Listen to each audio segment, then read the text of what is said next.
No ano passado, na presidência da Comissão de Educação, eu tentei, durante um mês, colocar uma pauta única, tentar aprovar um projeto que era, basicamente, a essencialidade da educação. Considerar a educação um serviço essencial pela lei, como é, por exemplo, hoje, saúde, como é transporte. Né? O que isso significa? Isso significa que o poder público tem que dar prioridade. Isso significa que se for entrar em greve, não pode entrar em greve total, tem que ser parcial, né? O serviço tem que ter continuidade. Ou seja, a lei reconhece que é um serviço essencial. A maior parte dos deputados, a maior parte dos deputados da comissão era a favor. Mas tinha uma minoria tão organizada e com tantos instrumentos de obstrução, porque diferente de um presidente da Câmara, né, que consegue tratorar muito mais e que leva a sessão até o horário que ele quer, o presidente de uma comissão, eu preciso devolver o plenário da comissão lá, passou 4 horas, tem que devolver. Né? Isso ainda porque os deputados dão quórum 2 horas depois do que eu abro o painel. Né? Então o sujeito era para começar a trabalhar 2 horas antes, chega 2 horas depois, e às vezes até essa maioria que queria aprovar o projeto vem reclamar para mim, Kim, você não conseguiu aprovar, não deu tempo de aprovar? Ué, que horas que você deu presença? Né? Esse é o primeiro ponto. Que horas que você deu presença para a gente começar a reunião? Mas o ponto é o seguinte, nessa época eu estava conversando muito com diplomatas europeus, com diplomatas japoneses, com professores e deputados japoneses, estava tratando de uma questão de visto, diplomática, etc. Outra coisa com os deputados japoneses, mas eles questionaram isso, né? Por que o Brasil foi o último país a reabrir as escolas? E aí eu respondia, por causa dos sindicatos professores. Aí, meu Deus, todo mundo ficava em choque. Falou, o quê? Os professores não queriam? E mais, no Brasil, diferente do que se fez em outros países, a gente ainda deu prioridade de vacinação para o professor. O professor foi vacinado antes. E as escolas ficaram... A gente abriu bar, a gente abriu praia antes de abrir escola. E os representantes da educação, gente que já foi secretário, por exemplo, Marquesan, sabe muito mais do que eu isso. Hoje, secretário de educação, em regra, é o quê? É um sindicalista de professor que quer utilizar aquele sindicato para se eleger para um cargo. Que vai sair, depois vai disputar, sei lá, para prefeito, para deputado estadual, para deputado federal, para governador, ou vai tentar ser secretário estadual, enfim. É um cara que quer utilizar aquele cargo para capturar aquela categoria e ter aquela categoria cativa como seu eleitorado. Então, mesmo um projeto que deveria ser simples e óbvio, tem uma resistência enorme pelos setores corporativistas de professores, que tem lá sua representação na Comissão de Educação. Essa chega a ser patética, né, Kim? O cara que defende educação, que tem educação, não quer dizer que é um serviço essencial, e porque aí ele tem uma limitação no seu poder de barganha em relação a pais e mães, né? Ele vai ter que... É inacreditável. Mas essa questão das narrativas, ela não é só no setor público, né? A gente está escutando muito falar em ESG agora, né? Em ambiental, social, governança, né? E a gente vai ver, todo mundo tem uma diretoria agora de ESG. Né? Mas coisas básicas a gente vai olhar assim, quem bota as garrafas PETs, o cara faz a logística reversa para tirar todo o plástico que ele joga, o cara não recolhe, mas ele tem uma diretoria de ambiental, social e governança, né? O segundo maior volume de poluição, de resíduos no mundo são as roupas, é o vestuário, né?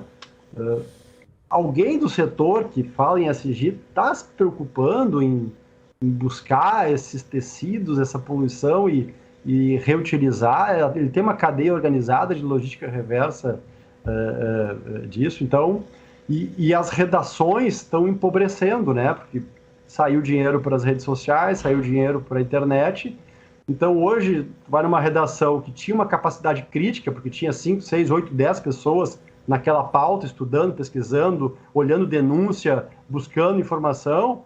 Hoje o cara grava, o cara faz o vídeo dele, faz o áudio dele, o cara escreve, o cara publica, ele produz, ele vai atrás, ele fala com o informante, ele lê, ele estuda, né? Ele não tem mais uma equipe. Então, a gente está empobrecendo a sociedade nos seus critérios de avaliação. Não é o eleitor que está ficando pobre, é aqueles que deveriam dar subsídios, né? Que é a própria imprensa, que é o Ministério Público, que são os parlamentares, que são os políticos, que é o setor público, que é a educação. Ela está baixando o seu nível. Isso é assustador e preocupante. Essas crianças que ficaram 1 ano, 2 anos sem ter aula, elas já tinham uma aula com baixa qualidade.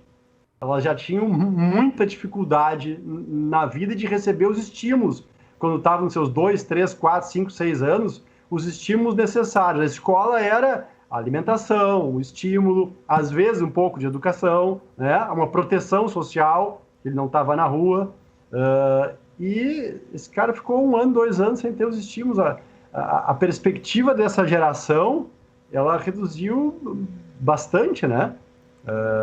E aquela sinapse, aqueles estímulos que tu não deu nos 2, 3, 4 anos de idade, 5, tu vai ter que dar muito mais estímulos ao longo da vida para tentar recuperar, né?